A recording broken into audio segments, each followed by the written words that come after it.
Happy New Year, everyone. Welcome to 2023. And let's be honest, let's just hope it's not a shitstorm like 2022 is. I mean, to be honest, after 2022, all we can look forward to is perhaps Armageddon. Morning, everyone. Jeez Louise, I don't even know what I mean. Why am I even recording this podcast? We're all going to be dead. We're all doomed. Perhaps not the best way to start 2023. I'm kidding, folks. 2023 is going to be a ray of sunshine between your eyes. That sounds threatening. I don't like how this has started. Like I'm not the world's most optimistic of people, but I don't think I've ever introduced a podcast with, we're all going to die. How about some podcast? Well, yeah, I know. I was trying to like get everyone like G'd up. G'd up? Yeah. Is that a phrase? G'd up? Might be a bit G'd up in the wrong direction. Okay. If I'm honest. This year's going to be great. I don't know. Now we're just setting ourselves up for disappointment, aren't we? No winning. God, it's either Armageddon or it's not. Pick a lane. I don't think those are the only two options. But if I have to pick one, I think I'd rather aim for Armageddon, because then at least I'll either be proven right or pleasantly surprised. Yeah, see, that's what I'm doing. I'm starting off by saying we're all going to die at Armageddon, so when we get to like the end of this year and we haven't all died, I can go, yeah, see. Okay. I haven't thought through this intro at all. I apologise to everyone. Really? I don't know what. You know what? I hadn't got that impression, even a tiny bit. I know. I've let you down. I've let the podcast down. I've let myself down. I've let my two cats down as well. To be fair, you were subject to a cat attack shortly before we started recording, so maybe I'll let you off for the antsiness of the intro. Yeah, I'll do better next time. Promise. How was your New Year, B? New Year was good, actually.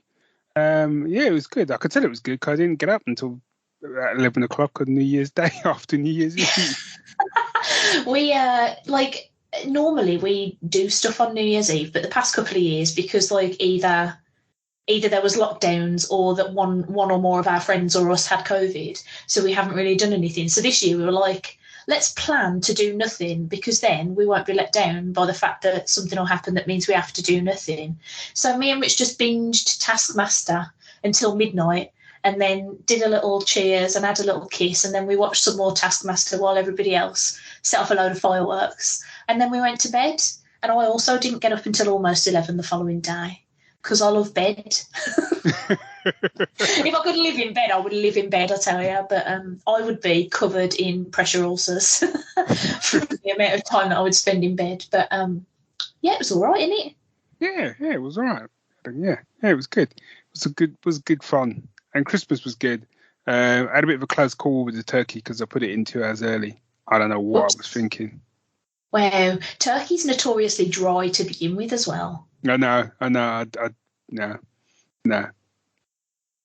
Yeah, I don't know. I kind of put it in, and it was that whole thing of like, I was certain of the timing and everything, and then I suddenly just turned to see. I was kind of like, well, I'll put the turkey in now, and you don't need it for like another like 3.5 hours. She sort of and so you walked down to Christmas dinner at 11 a.m. Yeah. Still, I saved it. And shout out to Ant if he's listening, because I did message him Christmas Day for some last minute turkey advice. Turkey Talk is a podcast. Turkey Talk.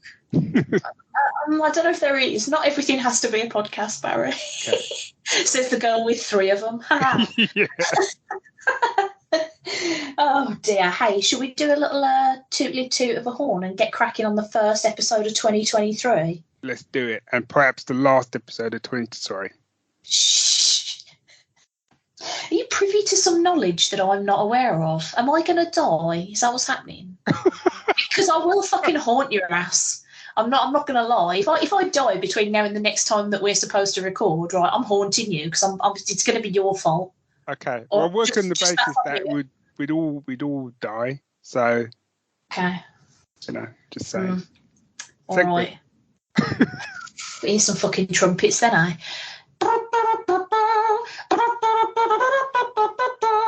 was trying to be jauntier than the current level of the pod. Hey, what do you want to start with? About pick of the fortnight. All right, go on then. All right. That's a bit confrontational, but I'll run with it. Go on then. If you dare. So my pick of the fortnight is a film which was on Netflix. Ooh. And it starred Daniel Craig. I could list off the people, but I imagine people are now switching off in boredom. The film was Knives Out, Glass Onion. Have you seen it? I have, yeah.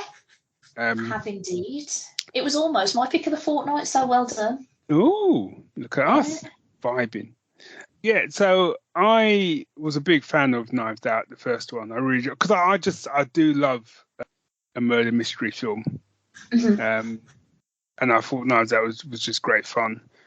And although, like, I really enjoyed, I loved Glass Onion. Some people have said they preferred Knives Out. I feel like I need to watch Knives Out again to have a proper comparison, because it was ages since I've seen it. I've only seen it the once. But in many ways, it doesn't really matter. I thoroughly enjoyed it. It was just a fun movie. And, like, clearly, like, Daniel Craig is just, like, having the best time ever.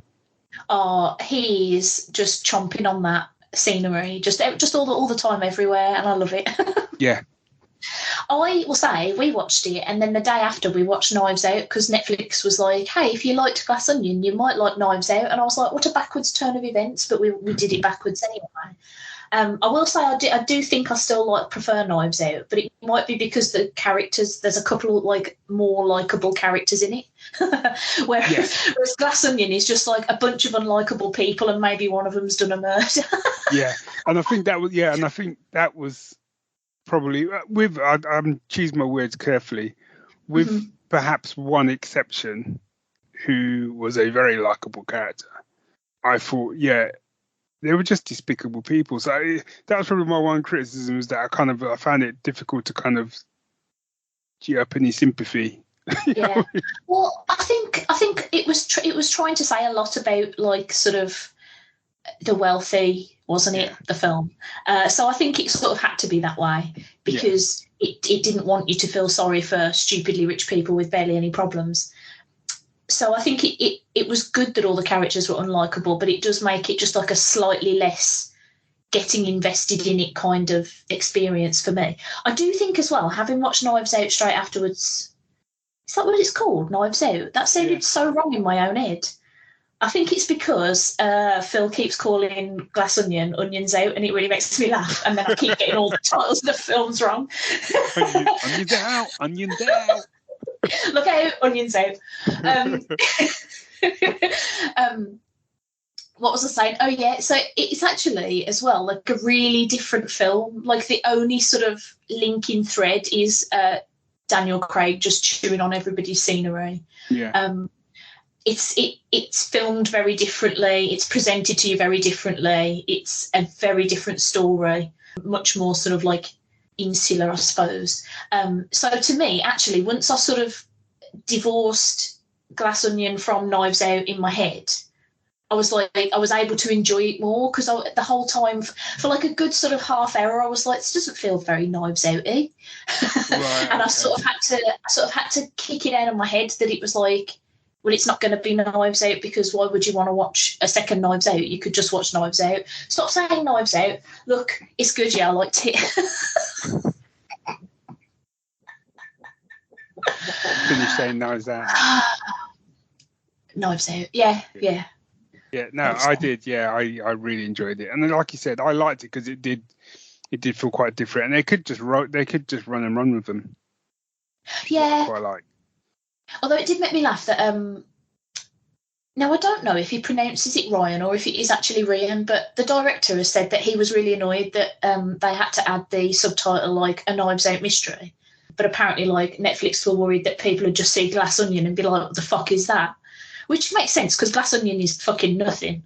But I don't understand why it's not called a Benoit Blanc mystery, and then just have all of them be that as a thing, because Knives Out isn't the connecting thread. The connecting thread is Benoit Blanc, but anyway. I think, and then we will move on. I think it's your classic Indiana Jones conundrum. So, they did Raise the Lost Ark. It was really successful. They then did Indiana Jones and Temple of Doom. They then did Indiana Jones and Last Crusade. And then because they were doing the fourth one, they then decided everything's got a link and tie in. So they changed Raise the Lost Ark to Indiana Jones and Raise the Lost Ark, which winds me the fuck up. So to me, it's always Raise the Lost Ark. I don't play that way. And I feel this is probably a similar thing. I feel like if they did another film or another two films, that some bright marketing spark is going to go, maybe we should rebrand them. Knives Out, a Knives Out mystery. Yeah, because I think, my thing is that I think they had no idea how this was going to be received, the first film. Yeah. And that's why they just left it. But now they've done a second film. It's like, oh no, but we need a way to sort of link it together, because you're right, Glass Onion, people ain't going to have a clue. And I just think they just went for the laziest option they could. Yeah. I still liked the film though, so, Yeah. I think as much as all the characters were very unlikable, they were played very well by all of the actors that were in it. I could watch Catherine Hahn do anything all the time. I love her so much. Yeah. No, it was a really good film. Well worth a watch, people. And Knives Out as well, if you've never seen it. Yeah, give them both a whirl. Excellent. I'm going to be really quick with my pick of the fortnight because I don't want to spoil it too much.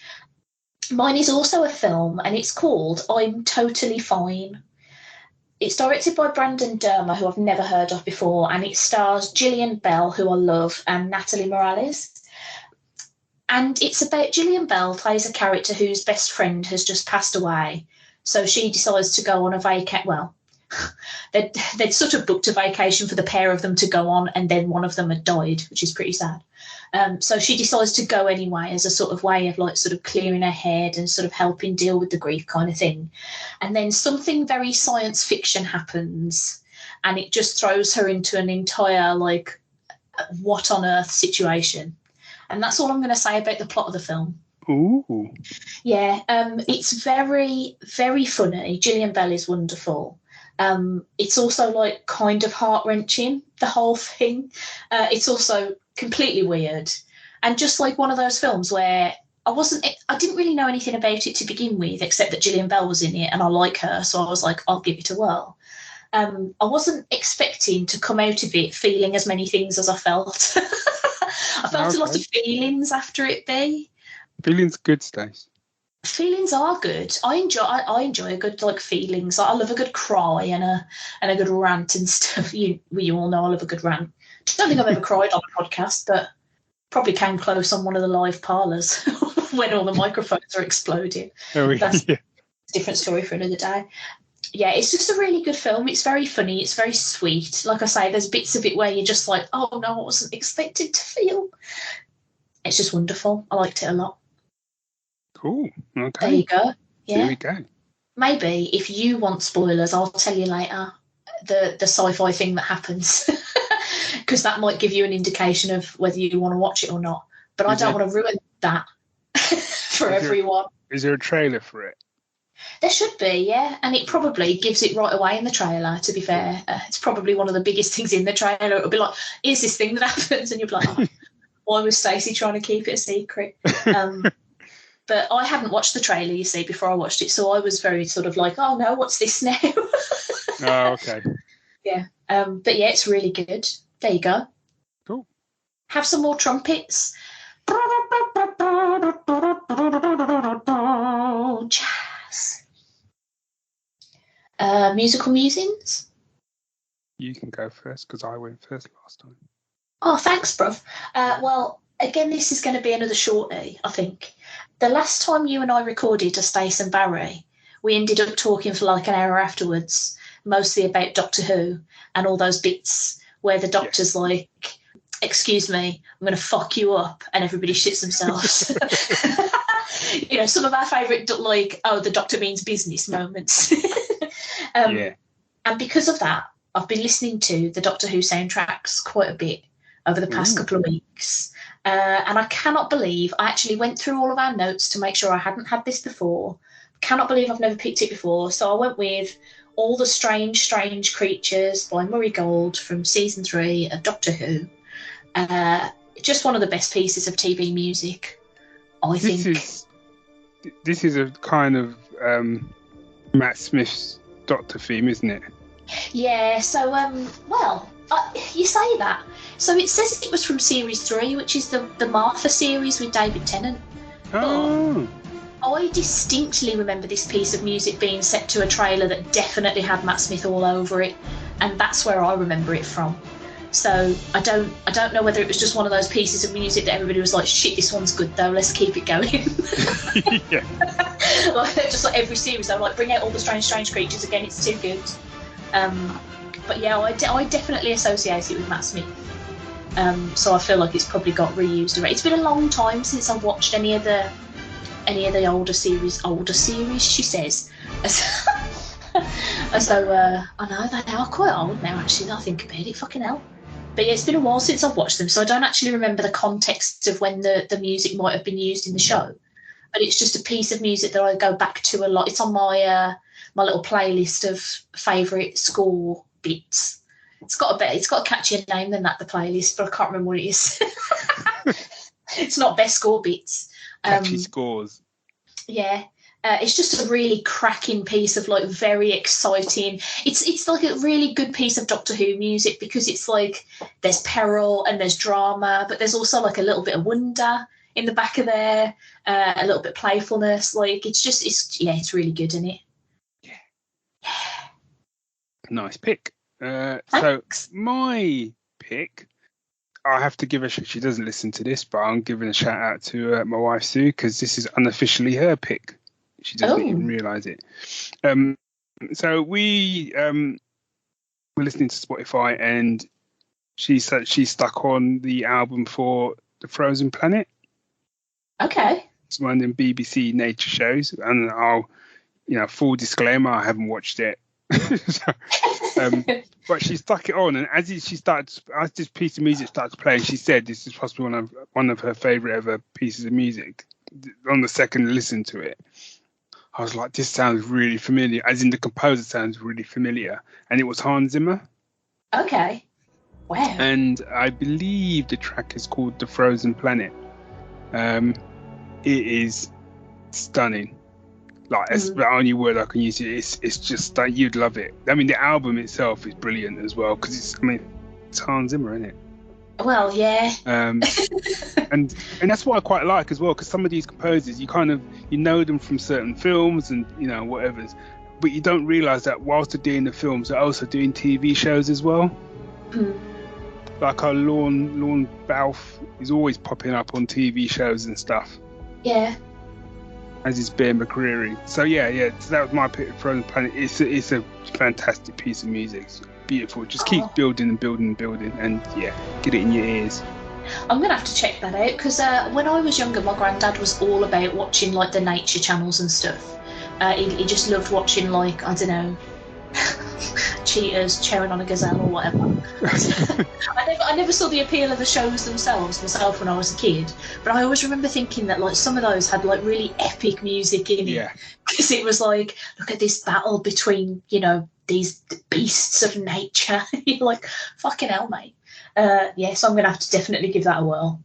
Yeah, it's a cool cut. Yeah, I'm with you. Much of the reason why I haven't watched a lot of these nature shows is, there's always spiders. There's always spiders, and there's always like animals getting killed. And yes, I know people can tell me the circle of life, but there's always one bit where it's kind of like, and they've all made it. Oh no, apart from this one who's not going to make it. Yeah, apart from this tiny cub, and you're like there crying to a point of ice cream. Like, why? Yeah, I'll listen to the soundtrack, thanks. Give me some edited highlights, some PG highlights. Great.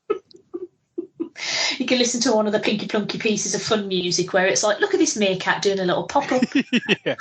The problem is all the sort of grim stuff has the best music attached to it. So good old Hans. But that's my musical musing. Nice. And we've actually managed to do this so that we've still got time for our third segment, which is very unusual for us. So how about another little trumpet?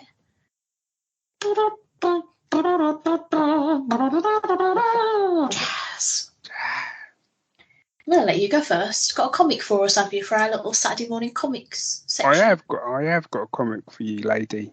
I have. Cheers. You're welcome. I don't know why that sounded so confrontational. I don't know. But I actually meant it. Cheers. Cheers, Barry. What is it? So mine is I can't remember if I've mentioned this before or not. So if I have, apologies. It's a webcomic called Lavender Jack. Have I mentioned this? If you have, I've forgotten it. Cool. Back in the game. So so this is it's actually Dave put me onto this. Basically, he put me onto a Facebook group that specialised in sort of pulp adventure stuff. So they're just posting like little pictures from varying films and comics and stuff. And I kept seeing like a similar art style popping up. I was like, what is that? What is that from? You know, and it was this webcomic called Lavender Jack. And I was like, I've got to check it out. And it is so there's been 3 seasons. It's finished now. It actually finished in December, but there were 3 seasons and 124 issues in total. Now, bear in mind it's a web comic, so obviously it's going to be slightly shorter and stuff. Mm-hmm. But I will read you the blurb, and this is by Dan Shikardi. Probably said that wrong. The dawn of the 20th century, the city of Gallery is a place of science, diversity, and wealth, but it's also held in the clutches of a corrupt ruling class that is squeezing it for all it's worth. Enter Lavender Jack, a devilish vigilante whose fighting prowess and advanced technology makes him a nightmare for Gallery's elites. But they're not about to loosen their grip on the city without a fight. They've got some devils of their own, you see. Ooh. Okay. I flipping love this comic. I've now read 40 issues of the aforementioned. I mean, it's great because I don't think I've ever really done Webtoon before the app, but I've got an app on my phone, and it's great. It's even stopping me doing doom scrolling or social media, kind of obsessively going on Twitter and all the rest of it, because I just go in there. And I could spend half an hour on Twitter, or I could read another couple of issues of Lavender Jack. It's a no-brainer. I love it. It's my comic of, well, we're in 23 now, but it's my comic of 2022. Nice. Yeah, right, because it's pure pulp adventure, so it's right up my street. The art is gorgeous as well. Some really clever ideas in there. Effectively, and you've got Lavender Jack. He's almost like a polite version of the Shadow, and he's kind of being hunted by a female detective who's pretty much Poirot crossed with Sherlock Holmes. Who is brilliant, and it's really difficult because I can't really tell you I won't tell you the villain, one of the villains, but he's kind of based on another kind of pulp hero.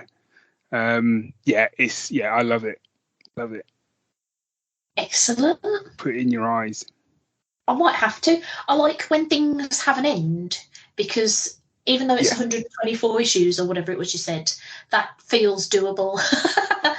It's not like, oh, we're on episode 3001 and it hasn't finished yet, and I'm like, oh no, I'm just not going to start, am I? And I think that was the thing, was I kind of started it without even realising how many there were of it. And obviously sometimes with webcomics and normal sort of indie comics, sometimes they fizzle out, or things happen so people can't carry on. So it was nice when I think I'd got to about issue 10, and then I realised that he'd posted to say that the season finale was out. So I thought, oh great, even better, I'm loving this comic and there's an end to it. Get Excellent. It in your eyes.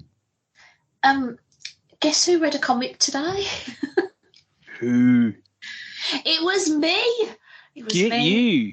I know, it's been a while since I read a comic that wasn't like a trade from many moons ago, because my brain fell out of my ears in 2022. But anybody who's ever heard my voice on the internet anywhere before will know that I am a bit of a turtle's nut. Just a tad. She says, sitting in a room currently literally surrounded by Ninja Turtles figures and using a Ninja Turtles blanket as soundproofing on the door. They just IDW have just released a Saturday Morning Adventures TMNT comic that is set in like the 80s cartoon world of the Turtles. Oh, okay. It's fucking wonderful. Funnily enough, I've just started rewatching the 87 show because I finished the 2003 one, and just as a little update for everybody, the last two, if you're going to watch the 2003 Turtles, just don't bother with the last two seasons. You don't need to. It's fine. The rest of it's really good, and just don't leave that sour taste in your mouth by watching the last two seasons, because they ain't worth it. Raph doesn't even call anyone a whack bag. It's rubbish. So I finished that, and I thought, right, I'm going to restart the 80s show, because I know that when I was a kid, I only watched maybe 20 episodes of that show, but just a lot of times each. So, but there were like fucking 10 seasons of it or some shit. Like there's a lot of it. And I was like, how am I walking around calling myself a Turtles fan when I know that the show that brought me into the Turtles, I definitely haven't seen all of it. So anyway, I started rewatching it, absolutely falling in love with it. Again, it's wonderful. Oh my God. So I picked up this comic and I was like, let's see how it goes. Oh, it's just got the atmosphere of the 80s show just so fucking perfectly. It's written by Eric Burnham, who I believe has written for like IDW Turtle stuff before. And it's very clear that he both knows and loves that show. It's very, very obvious just from like the very start of the comic. The art is brilliant. That's by Tim Latty, with colours by Sarah Meyer, and letters by Sean Lee. And the art looks almost exactly like the cartoon, but like less like it was made in the 80s, if that makes sense. Yeah. So it's like of the style, but like obviously cleaner and nicer. I had forgotten how much I love looking at the pudgy 87 versions of the Turtles. I think they might be my favourite designs. They're so goddamn cute. This first issue was about them going into a VR video game set thing that Donatello was like, don't worry about it, lads, I built it, it's fine. And then they get in there and he was like, I might have fucked it a bit. Except he doesn't swear, obviously, because it's for kids. It's for kids, isn't it? But it's so like perfectly on the... It's just got the atmosphere of the show. It's got the very same sense of humour. And because I'm sort of like reading it alongside the show now as well, I'm reading it in people's voices. And I actually genuinely laughed out loud at a bit where Raph said, calm down, you donut, to Mikey, which I thought was really funny, because I like the idea of calling people a donut as an insult. But also I heard it in Rob Paulson's Raph voice. So it was just like extra funny in my head. And I love it and it's great. So yeah, read that if you like the Turtles, because you'll enjoy it. You definitely will. Nice Yeah. pick. It was good. And it sort of cheered me up a bit because I still can't stop thinking about Same As It Never Was. Yeah, you know that episode of the 2003 one that I told you to watch? Yeah. I can't stop thinking about it, Barry. Every now and again, I'll just be sitting there and I'll be like, where did their original Donatello go? And I'll freak out about it for a little bit. Where did he go, though? Anyway, if anybody at IDW is listening, can you write like just a mini series about what the fuck happened to Donatello there, please? Just so that I have some peace of mind, because it's breaking my brain a little bit. But yeah, there you go. Cool. What an episode that was. That's done, Gav. Done. Put a fork in us like the overdone Christmas turkey. Yeah, I know. I'm sorry, Ben. That's all right. I'm not judging you. I had a list, right, of everything that I was cooking on Christmas Day and exactly what time I needed to put it in the oven and for how long, and I still fucked it. So Don't worry about it. It's Christmas, isn't it? Standard Christmas, isn't it? Yeah. I mean, it wasn't dry. I mean, the turkey was saved in the end. You know. Good. We had a ham. Touch and go. Nice. We had a Christmas ham because I'm not about turkey. I don't like it. I think it's sad. As well. Oh, there you go. Turkey's the saddest of the meats. Anyway, if you want to get in touch with Barry or myself, do us a little tweet at Geek Syndicate and at Stacey's Parlour, or pop over an email to staceandbarry@gmail.com if you want to throw theories about what happened to Donatello. just throw those at me as well, because I want to know. If you're the person who wrote that episode, definitely get in touch. Yeah. The chances of that person listening are incredibly slim. But on the off chance, just let me know. You never yes. know. There's always a chance. Always a chance. And that was that. That was an episode. That's cool. Done. That's 2023 off to a rip-roaring start or something. Yeah. Get your coat. We're done. Put your coat on and go outside and get some fresh air and, I don't know, do a little dance. Put your coat on. It's cold outside, you donut. Calm down, you donut. I'm going to be calling everybody a donut like forever now. Donut. Anyway, the end. Bye. We love you. Bye. Bye all.